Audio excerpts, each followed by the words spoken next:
Hello students, welcome to B pharmacy. तो चलिए start करते हैं हमारा new lecture number 3।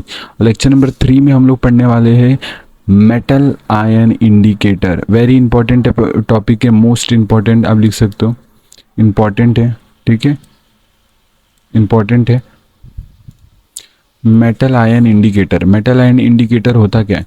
Metal ion indicator पढ़ेंगे, किस लिए यूज़ होता है, ये किस टाइप का इंडिकेटर है, क्या काम है, और फिर आज के वीडियो में एक दो टॉपिक एक्स्ट्रा भी देखेंगे। एक दो टॉपिक एक्स्ट्रा देखने का मतलब एप्लीकेशंस देख लेंगे, ये चैप्टर के एप्लीकेशंस क्या है, यूजेस क्या है, वो देख लेंगे। बाकी हमारा फार्मास्यूटिकल एनालिसिस चल रहा है, यूनिट 3 चैप्टर नंबर 2, उसका लेक्चर नंबर 3, ठीक है। बी फार्मेसी फर्स्ट सेमेस्टर के फ्री लेक्चर्स आपको यहाँ पर मिलते रहेंगे। चलिए स्टार्ट करते हैं। वीडियो समझ में आता है कि नहीं आप कमेंट कर सकते हो उसके बारे में। बाकी फार्मास्यूटिकल एनालिसिस स्टार्ट कर रहे हैं। बाकी और भी चैप्टर्स के हम लोग ने यूनिट 1 यूनिट 2 ये सब कर रखे, आप चेकआउट कर सकते हो चैनल पे, ठीक है। एचईपी का कवर किया है रिसेंटली, हम लोग ने एचईपी का कवर किया है, तो बहुत सारा कवर किया है, आप जाके देख सकते हो। तो स्टार्ट करते हैं फार्मास्यूटिकल एनालिसिस। चलिए स्टार्ट करते हैं। Metal ion indicator. अब मेटल आयन इंडिकेटर होता क्या, पूरा आपको एक्सप्लेन करता हूँ। नोट्स आपके सामने लिखे हुए, मैं आपको एक्सप्लेन करता चलता हूँ, ठीक है। अच्छे से धीरे सुनिए, हाँ। अगर साथ में लिख रहे हो तो लिख सकते हो आप भी। मेटल आयन इंडिकेटर, बाकी नोट्स आप खुद से लिखो प्लीज़। पिछले वीडियो का नोट्स बना के दूसरा वीडियो देखना प्लीज़, हाँ। चलिए, मेटल आयन इंडिकेटर, मेटल, या फिर ऐसा करो कि 2-4 वीडियो देख लो, फिर उसके नोट्स एक साथ में बैठ के लिख लो, ये भी सही है। बाकी चलिए लिखते, मेटल आयन इंडिकेटर क्या है? Metal ion indicator are the those indicator which are used in the complexometric titration. इसका मतलब क्या है कि जो कॉम्प्लेक्सोमेट्रिक टाइट्रेशन हम लोग ये जो चैप्टर पढ़ रहे हैं, उसमें जो इंडिकेटर यूज होता है उसको मेटल आयन इंडिकेटर का बोला जाता है, ठीक है। अब बात करते हैं किस लिए यूज होता है, क्योंकि जो मेटल आयन है उसका एंड पॉइंट पता करने के लिए इसका इस्तेमाल किया। भाई इंडिकेटर है तो इंडिकेटर का काम ही क्या है, एंड पॉइंट का पता चलना। तो एंड पॉइंट किसका पता चलना, मेटल आयन का एंड पॉइंट पता चलना, तो इसलिए उसको बोला जाता है मेटल आयन इंडिकेटर। समझा, क्लियर है। और इसको ना हम लोग शॉर्ट फॉर्म में, एब्रीविएशन फॉर्म में उसको पीएम इंडिकेटर्स भी बोलते हैं। पीएम इंडिकेटर्स को ही कॉम्प्लेक्सोमेट्रिक टाइट्रेशन के अंदर जो इंडिकेटर्स यूज करते हैं उसी को पीएम इंडिकेटर्स बोलते हैं, ठीक है, समझा। अब नेक्स्ट पॉइंट देख लेते हैं। It shows different colour in free state and it's complex state. मतलब जैसे ये इंडिकेटर है, ये इंडिकेटर पहले तो किसके साथ कंबाइन करेगा तब वो अलग कलर शो करेगा, और जब वो खुद से फ्री स्टेट में रहेगा तब वो अलग कलर शो करेगा, और उसी से हम लोग को वो चेंजेस से ही पता चल जाएगा कि हमारा एंड पॉइंट क्या है, ठीक है। यहाँ तक क्लियर है? कोई डाउट है? चीज़ें याद हो सकती है, नहीं याद हो रहा है तो लिख के याद करो, ठीक है। चलिए आगे बढ़ते हैं। नेक्स्ट बढ़ते हैं मैकेनिज्म। मैकेनिज्म क्या है, मतलब इसका वर्किंग क्या है, वर्किंग प्रिंसिपल देख लेते क्या है ये इंडिकेटर का। तो ये बेसिकली आप देखो, आपके सामने लिखा है, मैं आपको बताता हूँ, अच्छे से समझेगा, हाँ, ध्यान से सुनिएगा। बात करते हैं। It firstly we take metal ion in analyte. सुनो, ये कोनिकल फ्लक्स है, समझो। ये कोनिकल फ्लक्स जो नीचे में बोलता हूँ ना, कोनिकल फ्लक्स। अच्छा चलिए दूसरे पेज में आपको बता देता हूँ, रफली बता रहा हूँ। ये कोनिकल फ्लक्स से नीचे, इसके अंदर क्या रहेगा हमारा, मेटल आयन का, जो मेटल आयन है हमारा रहेगा, मेटल आयन एनालाइट सॉल्यूशन रहेगा। इसमें हमारा एनालाइट सॉल्यूशन रहेगा, किसका, मेटल आयन का, मेटल आयन का एनालाइट सॉल्यूशन रहेगा इसके अंदर। और जो ऊपर से ब्यूरेट वाला होता है ना, ब्यूरेट, ये ऊपर से ब्यूरेट, इसके अंदर रहने वाला है क्या, इसके अंदर हमारे रहने वाला ईडीटी है। हम लोग ने अभी बोला जो टाइट्रेंट यूज किया जाता है कॉम्प्लेक्सोमेट्रिक टाइट्रेशन में, वो ईडीटी है। तो ईडीटी ऊपर रहेगा और ये एनालाइट सॉल्यूशन नीचे रहेगा जिसके अंदर मेटल आयन प्रेजेंट है। अब हम लोग इसके अंदर क्या डालेंगे, इंडिकेटर का इस्तेमाल करेंगे। ये इंडिकेटर इसके अंदर डाल देंगे, इसको बोलेंगे मेटल आयन इंडिकेटर, ठीक है। इसके अंदर डाल देंगे, एनालाइट के अंदर मेटल आयन इंडिकेटर डाल देंगे, ठीक है, मेटल आयन इंडिकेटर। समझा, क्लियर है। चलिए हम कहाँ थे, यहाँ मेटल आयन इंडिकेटर समझा। तो ये करता क्या है, जो जैसे आप मेटल आयन इंडिकेटर को मेटल आयन एनालाइट सॉल्यूशन के अंदर डालोगे, वो इंडिकेटर मेटल आयन के साथ एक कॉम्प्लेक्स बना लेगा जिसको हम बोलेंगे metal indicator complex. Metal indicator complex form कर लेगा, ठीक है। मतलब पूरा मेटल के साथ कॉम्प्लेक्स नहीं फॉर्म करेगा, क्योंकि हम लोग इंडिकेटर तो थोड़ा ही डालते, तो थोड़े मेटल के साथ तो क्या बनाएगा, मेटल इंडिकेटर कॉम्प्लेक्स बना लेगा, और साथ में क्या बच जाएगा, एक्स्ट्रा मेटल आयन जो सॉल्यूशन के अंदर है, एनालाइट सॉल्यूशन के अंदर, वो बच जाएंगे। ठीक है, समझ में आ रहा है अभी तक?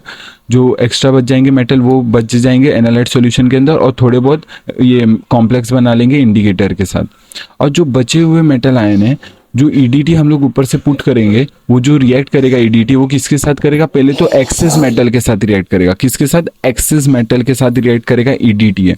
जब हम लोग ऊपर से ब्यूरेट से डालेंगे तो वो एक्सेस मेटल के साथ रिएक्ट करेगा और उसमें कॉम्प्लेक्स फॉर्म करेगा, metal EDTA complex. Metal EDTA complex, clear है, कोई डाउट नहीं? ठीक है, तो मेटल ईडीटीए कॉम्प्लेक्स जैसे ही बनेगा, जैसे ये फॉर्म हुआ, तब ईडीटीए करता क्या है, ईडीटीए क्या करते हैं, जैसे मेटल ईडीटीए कॉम्प्लेक्स बना और सारे मेटल खत्म हो गए, तो ईडीटीए तब क्या करता है, मेटल इंडिकेटर जो कॉम्प्लेक्स बना था थोड़ा सा, उसमें से इंडिकेटर को रिमूव करता है, रिप्लेस करके वो खुद अपनी जगह, उसकी जगह आ जाता है और फॉर्म कर देता है मेटल ईडीटीए कॉम्प्लेक्स। वापस से एक्सप्लेन करूं, जो एक्सेस मेटल था पहले तो ईडीटी के साथ रिएक्ट करके मेटल ईडीटी कॉम्प्लेक्स बना, और जो मेटल इंडिकेटर कॉम्प्लेक्स बना हुआ था पहले से, उसमें क्या करता है, ईडीटी इंडिकेटर को रिप्लेस करके जो जो मेटल है उसके साथ रिएक्ट करके मेटल ईडीटी कॉम्प्लेक्स बना लेता है, और पूरे सॉल्यूशन में मेटल ईडीटी कॉम्प्लेक्स बच जाता है। ठीक है, और इंडिकेटर अलग हो जाता है, फ्री स्टेट हो जाता है। तो पहले ये कंबाइंड स्टेट था, ठीक है, पहले ये कंबाइंड स्टेट था तो अलग कलर शो कर रहा होगा, और जैसे ही वो रिप्लेस होकर रिमूव हो गया और फ्री स्टेट में पहुंच गया तो कलर अलग होगा, और जैसे ही कलर अलग होगा हमें पता चल जाएगा हमारा एंड पॉइंट। तो वही चीज़ें यहाँ लिखी है, ठीक है, वही चीज़ें यहाँ लिखी है, आप पढ़ सकते हो। When indicator comes into its free state, it show its original color, blue colour में आ जाएगा, और which indicates our and point. समझा? सॉल्यूशन का एंड पॉइंट पता चलेगा। अब बात करते हैं रिएक्शन। अच्छा हो तो रिएक्शन देख लो, एक आध लिखा है, जिसे मेटल इंडिकेटर के साथ ऐड करके मेटल इंडिकेटर कॉम्प्लेक्स बना देगा और एक्सेस मेटल बच जाएगा, और यही एक्सेस मेटल पहले तो रिएक्ट करेगा ईडीटी के साथ और मेटल ईडीटी कॉम्प्लेक्स बनाएगा, और इसमें से भी इंडिकेटर को रिमूव कर देगा ईडीटी, और फिर से मेटल ईडीटी कॉम्प्लेक्स बन जाएगा, और इंडिकेटर फ्री स्टेट में आ जाएगा, और फ्री स्टेट में कलर अलग शो हो जाएगा। कंबाइंड स्टेट में अलग जहाँ पर रेड हो रहा था, और फ्री स्टेट में अलग जहाँ पर ब्लू हो रहा है। तो कलर चेंज हमारा एंड पॉइंट पता चल गया, दैट एंड पॉइंट आ चुका है। अब रिएक्शन को स्टॉप कर दो। ठीक है, ये चीज़ है, क्लियर है, कोई डाउट नहीं है, एकदम सिंपल है। एंड ऑफ द लेक्चर में पूरा लेक्चर का हम लोग वैसे भी रिवाइज करते हैं तो आपको और भी क्लियर हो जाएगा। ठीक है, सिंपल है। चलिए आगे बढ़े।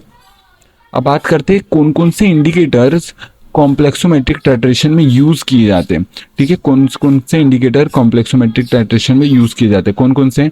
तो पहला है mordant black 2, mordant black 2, first है मॉर्डेंट ब्लैक 2, दूसरा है इरायोक्रोम ब्लैक टी, इरायोक्रोम ब्लैक टी, फिर सोलोक्रोम ब्लैक टी। ये काम क्या करते हैं, ये रेड से ब्लू कलर चेंज होते हैं, रेड से ब्लू। तो और किसके लिए मेटल, हम लोग ने पढ़ा मेटल को डिटेक्ट करने में काम आता है। कौन कौन से मेटल को इन तीनों काम आते हैं? Calcium, barium, magnesium, zinc, cadmium, manganese, ठीक है, लेड, मरकरी, ये सब में काम आता है। ठीक है, थोड़ा बहुत याद हो रहा है तो कर लो। ठीक है, मिथाइल ब्लू और थाइमोल ब्लू। मिथाइल ब्लू किससे कलर होता है, ब्लू से येलो होता है, ब्लू से येलो हो जाता है, और थाइमोल ब्लू ब्लू से ग्रे हो जाता है। और ये किस लिए, कौन से मेटल के लिए यूज होता है? लेड हो गया, जिंक हो गया, कैडमियम हो गया और मरकरी हो गया। ठीक है, याद हो गई? नहीं याद हो रहा है, लिख के याद करो, 2-4 बार थोड़ा 10-15 मिनट निकालो और इसको लिख के याद करो। ठीक है, indicator used in complexometric titration done. आगे बढ़ते हैं। अब बात करते हैं last topic, application of this video, है ना, और ये वीडियो का लास्ट टॉपिक है application of complexometric titration. Applications of complexometric titration क्या है? It is use in the determination, मतलब एप्लीकेशन मतलब कहाँ कहाँ यूज होता है ये कॉम्प्लेक्सोमेट्रिक टाइट्रेशन का। तो किसके लिए डिटर्मिनेशन में काम आता है, किसको डिटेक्ट या डिटर्मिनेशन में किसके काम आता है? एल्यूमिनियम हाइड्रोक्साइड जेल के, एल्यूमिनियम सल्फेट के, कैल्शियम क्लोराइड के, कैल्शियम ग्लूकोनेट के, मैग्नीशियम सल्फेट के, और ये सब में कंपाउंड में डिटेक्ट करने में काम आता है। और also use for determination of permanent and temporary hardness of water separately, मतलब वही परमानेंट और टेम्परेरी हार्डनेस को भी डिटरमाइन करने में ये चीज़ काम आता है कॉम्प्लेक्सोमेट्रिक टाइट्रेशन। क्लियर है? चलिए रिवाइज कर लेते पूरे लेक्चर का। तो आज का हमारा टॉपिक था मेटल आयन इंडिकेटर का, लेक्चर नंबर 3 चल रहा है ऑफ यूनिट 3 का चैप्टर नंबर 2। इसमें हम पढ़ रहे हैं ये मेटल आयन इंडिकेटर आज का इंपॉर्टेंट टॉपिक है। मेटल आयन इंडिकेटर, ये इसका वर्किंग देखते हैं, इसका इंट्रोडक्शन देख लेते हैं। इंडिकेटर किस में यूज़ होता है? कॉम्प्लेक्सोमेट्रिक टाइट्रेशन में यूज़ होता है। ठीक है, ये डिफरेंट कलर कंबाइंड स्टेट में और फ्री स्टेट में डिफरेंट डिफरेंट कलर शो करता है। इसको पीएम इंडिकेटर्स भी बोलते हैं। ठीक है, कॉम्प्लेक्सोमेट्रिक टाइट्रेशन में जो इंडिकेटर्स यूज़ होते हैं उसको पीएम इंडिकेटर्स बोलते हैं। ठीक है, एब्रीवेशन फॉर्म मतलब शॉर्ट फॉर्म में।